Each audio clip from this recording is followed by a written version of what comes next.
Hey, what's up, my little tattletales? Listen, y'all been asking me for what's going on over in Russia and Ukraine. Y'all, all you need to know is all hell has broken loose. Putin has moved on Ukraine. Now, here's the thing. Putin been threatening for the last month to move on Ukraine.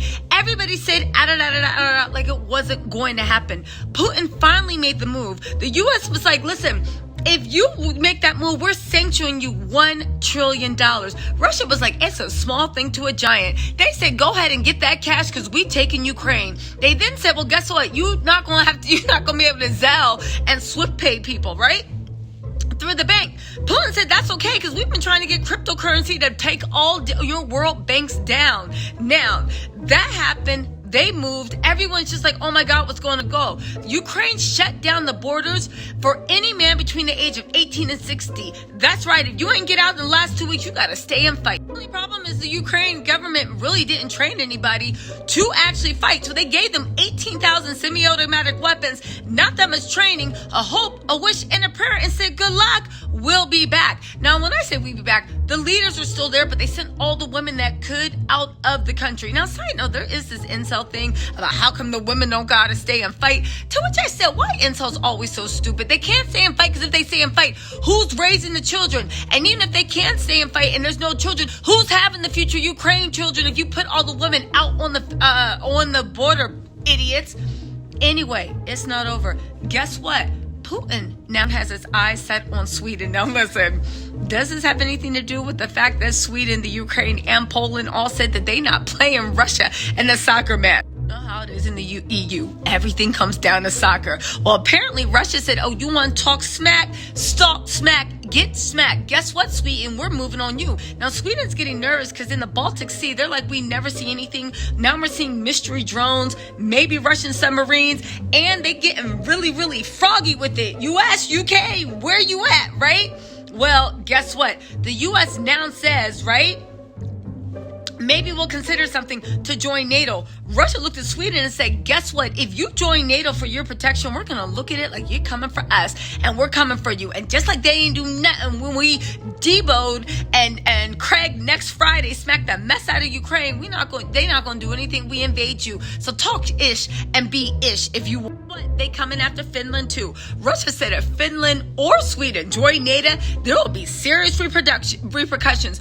How is Russia out in the middle of their just bullying people like they are Debo from next Friday? This is really getting ridiculous and just embarrassing. What is taking so long for them to actually do something real? Well, I'll tell you, Germany gets 61% of their oil from Russia. Also, Italy is depending on Russia for fuel, but not even that. Italy had a problem with this little fascist regime that keeps moving toward this new world order that Putin sees as his vision. So that's that on that. Intelligence officials are like, listen, Kyiv is going to fall. That's the capital of Ukraine within days, because that's the thing with Russia, right? Anybody knows the military and the history of the military. Russia is like a boxer that got speed and strength, but if you can get them past the third round, they're going to go down. The only thing is if you can get them out the third round. That's why they hit you with everything they got up front. 1, 2, 3. And it looks like Kyiv's about to go down. This is like Rocky and Apollo, right? But when Apollo whooped Rocky's butt. Anyway, get this. Putin's spokesperson came out and said Finland and Sweden should not base their security on damaging the security of other countries. Boy, if they ain't a threat, I don't know what is. Sweden and Finland are the closest country to Russia in the Arctic Circle. So they do have a case when it comes to military, but let's be real. Russia wants to take over the world. And if we let this fall like a lot of people have, we have started tick, tick, tick, tick, tick, the beginning of the end, and maybe even a third world war. Y'all think it's a joke, but I'm telling you, there are things at play. Again, Russia out here boiling everybody and nobody's saying a word. Let me quote what Putin's spokesperson said, right? Finland and Sweden should not base their security on damaging the security of other countries, comrade. And their ascension to NATO can have detrimental consequences and face some military and political consequences. If you don't know, Russia has been trying to wreck NATO for a while. That is their goal. When Trump the dump was president, they were working to actually rip NATO apart. And I'm going to tell you what, they actually weakened NATO a lot. But now that Putin is feeling himself and nobody in the EU got the balls, and America don't seem like it got the time to actually stand up to Russia and put him in this place, now everybody's waiting on breath to see what he's doing. Again, $1 trillion might be a lot of sanctions, but it ain't nothing to Russia. Believe it or not, for the last 8 or 9 years, Russia has been moving their assets around so that when sanctions do come, the bulk of their assets are actually protected. Russia also tweeting on Al Gore's internet. We regard that this is to Finland, the Finnish government's commitment to the military non-alignment policy as an important factor of ensuring security and stability in Northern Europe. Finland's ascension to NATO would have serious military and political repercussions. You just out here setting the whole block on fire. You got that hammer sitting on ready. Okay, Russia. Now get this, right? The reason why Ukraine couldn't be protected is because everybody said, oh, no, you're not in NATO. However, the reason they didn't let them into NATO is because Russia said, no, it'll be a serious detriment to our security. How that worked there and how they get away with it. You know how they got away with it? And I'll say it once again. It's oil. It's always oil. It's the company's interest. Everybody wants to talk moral superiority. Everybody wants to be that country to go. But you see what happens whenever their actual GDP is really at risk. It's a really, really sad situation to begin. And guess what? The sadness is not wasted on the Ukraine. Because the Ukraine, if you don't remember what happened with Trump, Biden's kid, Ukraine, and Russia, and the way Trump anyway, we're going to get into that in a different video. Anyway, now get this. President of Ukraine, Zelensky, is slamming the United States and its other allies for leaving his country to fight alone. He literally said, who's ready to fight alongside us? I don't see anyone. I don't see anybody either, but you should have learned from Afghanistan the way all these NATO countries will pump and dump when it's convenient to them and let other countries be overrun by horror. But anyway, right? He said, who's ready to give Ukraine a guarantee of NATO membership? Everyone is afraid. Listen, it looks like he might be right. Zelensky said, we're defending our country alone. The most powerful forces in the world are watching this from a distance.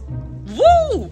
They said, let me tell y'all something, Zelensky. Like I said, you saw what they did to Afghanistan, but guess what? All hope is not lost, because get this, NATO said, you know what? We're going to do the first time we did it in history. After a meeting, NATO, literally the Secretary General, Jens Stoltenberg, said that the 30-nation organization will send parts of the NATO response force and elements of a quickly deployable spearhead unit into the alliance's eastern flank. It's the first time the force has been used to defend NATO allies. We're now deploying the NATO response for the first time in a collective defense context. We speak about thousands of troops. We speak about air and maritime capabilities. Now listen, you also speak some BS, because everybody knows that NATO has only been trained to be peacekeepers. They actually have no troops that actually know how to do an incursion. So I know when I heard this, Zelensky, the president of Ukraine, was like, you think I'm stupid, don't you? And obviously they must. Putin's like, you know what? I'll play this little make-believe game you want. You know what?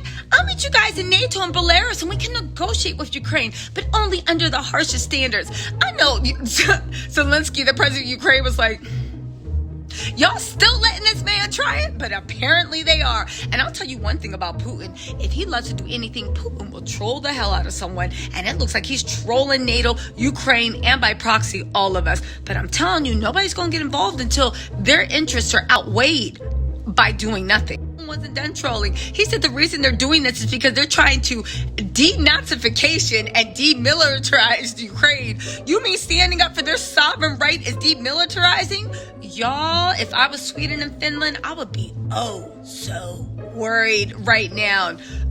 So worried. Now, the NATO nations are taking defensive measures as Russian aggression grows. Again, NATO only operates primarily as peacekeepers. You get what I'm saying? Anyway, listen. Now they talking about we do not have the luxury to be a discussion club. The Lithuanian president Gitanas Nausėda said overnight in the emergency summit of the EU leaders held. Literally, we're trying to impose a heavy price on Russia through sanctions. We need to take action. Let me tell y'all something, and I'm going to wrap this video up. Sanctions do not work with invading forces. They never have. They never will. And it's not going to work under Russia, Putin, and what's going on. You guys keep an eye on oil, energy, Trade lines are going to be affected. Prices are going up. Inflation's going up. This is not good. And the more people just sit there and let this person do whatever they want on the Eastern Bloc, y'all keep an eye on this. Ain't nothing good coming from it.